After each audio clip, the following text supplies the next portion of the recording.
internationale. SeneInfo International.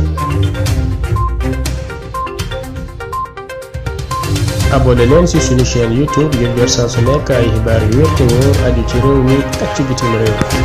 SeneInfo.net. waaw alhamdulilah rabbil alamin dañuy sant yàlla bu baax di sant Mawlana Cheikh al Islam Hadj Ibrahima Niass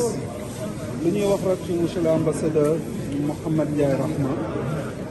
lu dul ñun waa Medina Baye Niass lu dul di ko gërëm di ko sant boo xam ne am na fu mu tàmbalee mais amul fu mu jeexee parce que nit ku nekk soo amee koo xam ni da lay fekk si ci sa coono di la dimbale ci sa coono kooku da nga ko war a ñaanal yàlla te gërëm ko ndax Mouhamed Ndiaye Rahma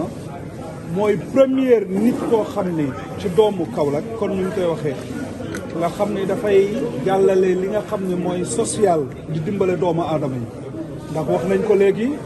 du ambassadeur boo xam ne da nga koo yónni ca biti mu nekk fa du maire du ministre du dara waaye nag nit koo xam ne la dafa ànd ak président de la république di ko jàppale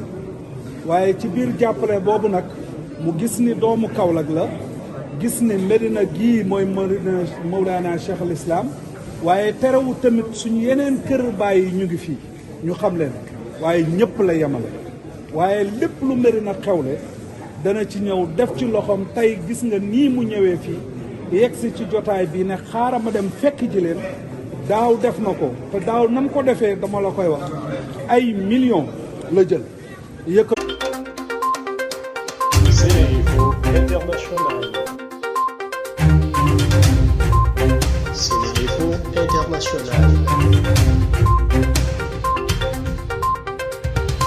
abonné leen ci suñu chaîne YouTube ngir jot saa su nekk ay xibaar yu wér te wóor aju ci réew mi ak ci bitim réew.